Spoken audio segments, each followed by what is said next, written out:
Hey friends and neighbors, old Doc here. Matthew, he was home over the weekend, and we got this thing dug out. It was froze down. It laid back there behind the old shed for, God, I don't know how many years. It filled up with dirt and it sunk down in the dirt. It was probably in about 4 or 5 inches in the dirt there. And there's the old snowblower that I used to use off my, I had a, hang on a second. I had a Sears ST12. It was a garden tractor, had a 12 horse engine on it. It was a really nice mower back in the day. It was 1975, and it was a tough damn mower. I wish I still had it.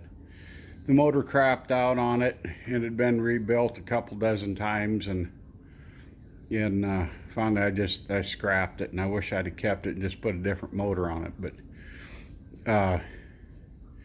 anyway, Matthew got this dug out. That damn thing it's heavy. Mostly down at that end. I imagine that's, you know, the gearbox is all down there and shit, but the chain is all rusty. I can't get it to turn. We had it turn a little bit, but there's still some ice up in there. But when we lived up at Sioux City years ago, Penny and I,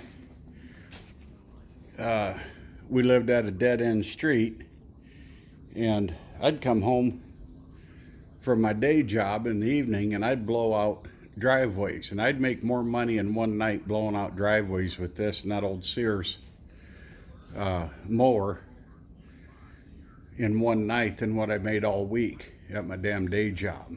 So it worked really well. The only downside was when you raised the snow blower up, or if you started going up a little bit of a grade,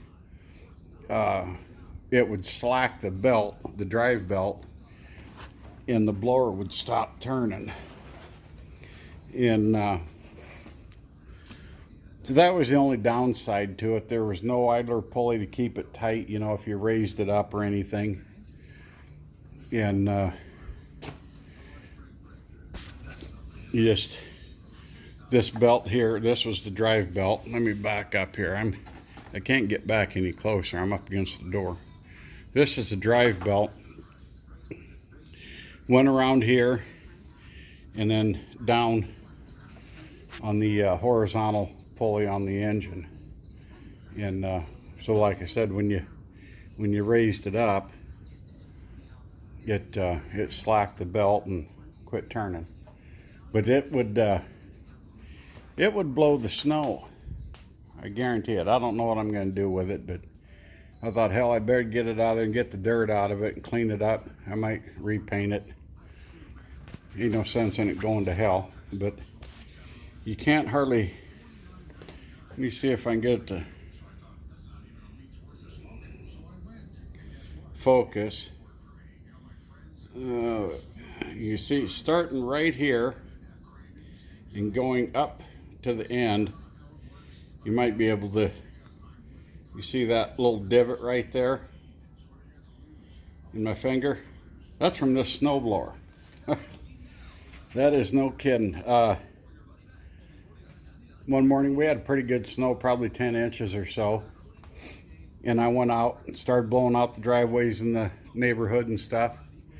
Came back to the house to do ours, and I had on a brand new pair of leather gloves. Well, actually I had jersey gloves on, brand new pair of Wells Lamont leather gloves, and then a pair of chore gloves over those.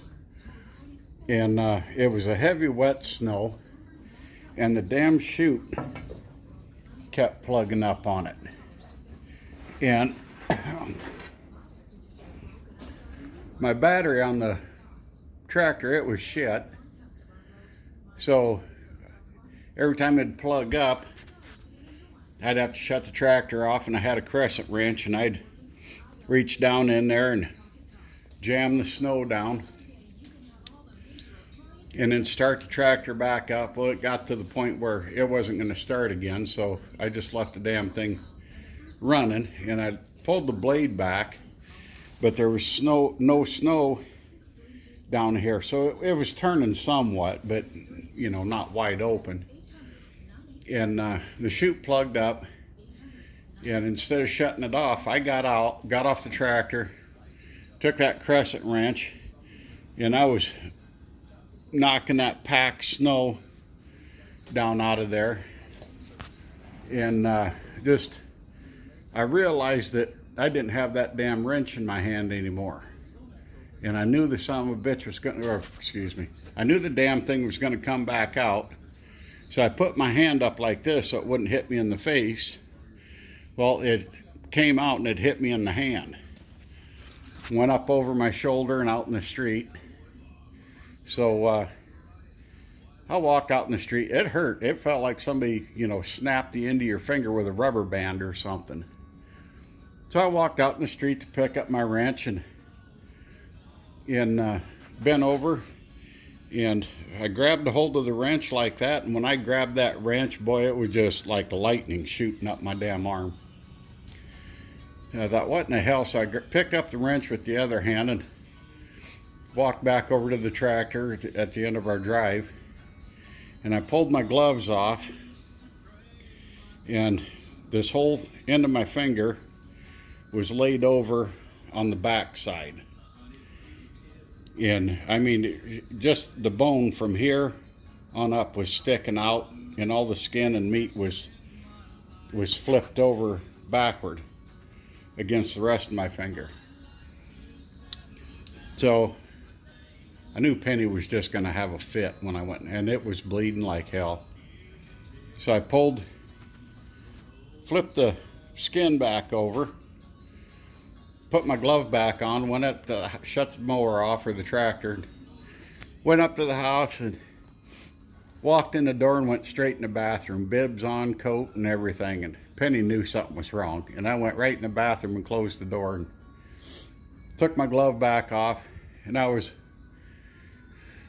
had cold water running on it, trying to get the bleeding to stop, because it was really bleeding. And finally the bleeding stopped, and Penny was at the door hollering and all that mess. And so I came out. I told her, I said, oh, I cut my damn finger. And she said, well, we better go up to the hospital and get stitches in it. It was Saturday or Sunday.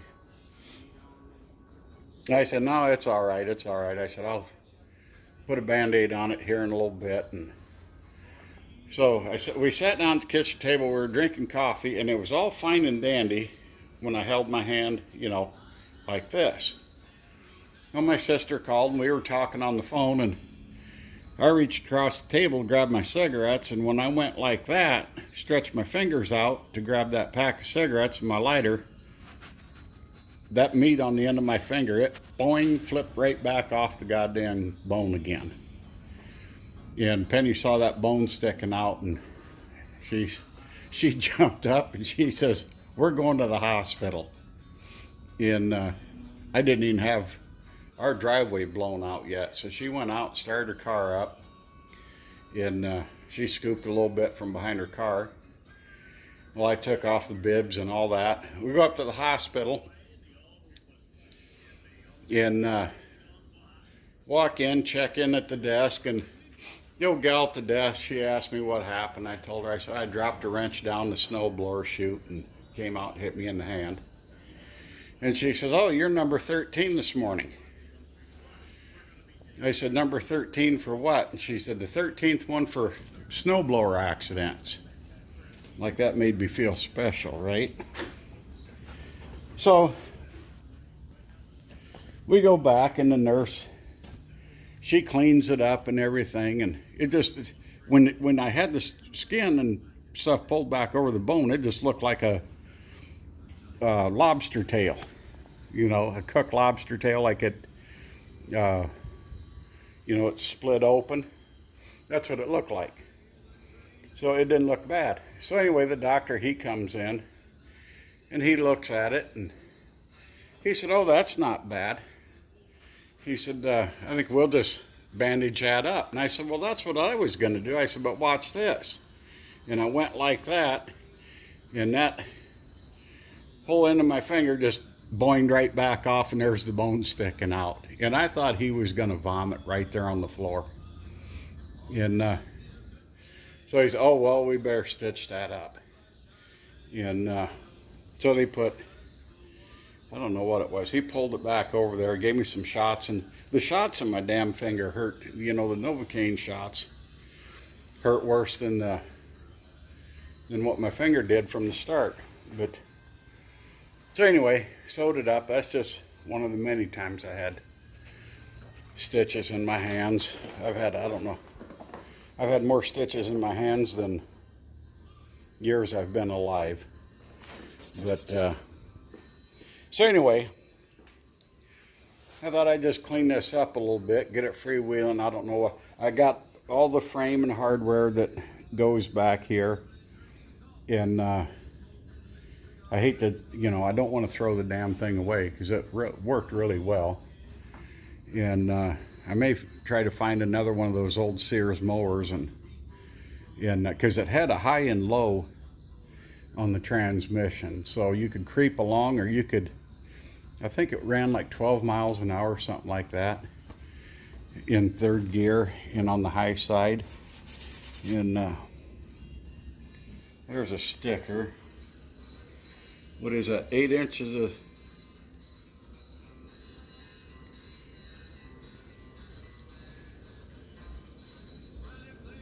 I can't, something, 8 inches or 6 inches. Use first or second gear. I don't know. Second gear. Up here 12 to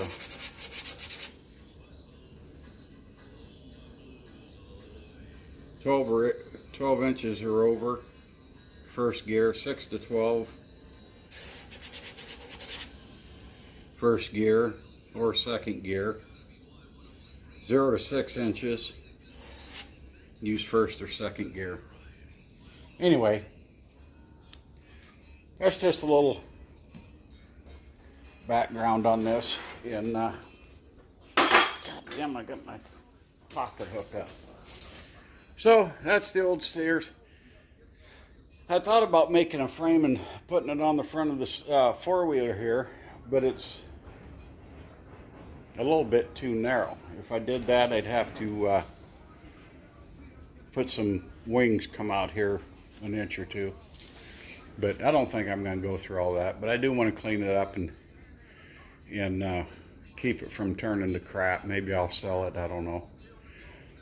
But yeah. So now they give you the plastic sticks to clean that out. You know, they didn't back then. And the guy I used to work with, oh, probably about 5 years after I dropped that wrench down there and had stitches in my finger, he was blowing out his sidewalk, and he had a twig caught in the reel there, and it was flopping around, making noise. And he thought he'd just grab that twig as it came around and pull it out. Well, he grabbed that twig, and it pulled the meat. It pulled the meat off of those 3 fingers. Left him with a thumb and little finger. Well, he had the bones were there, but the meat was gone. And he had to go to the hospital, and they cut the bones off and sewed it up. And so, I mean, I might be crazy, but I'm not totally stupid. So, yeah. Anyway, nothing much else going on. Nothing important anyway. So, we'll let you go with this. Have a great day, friends and neighbors.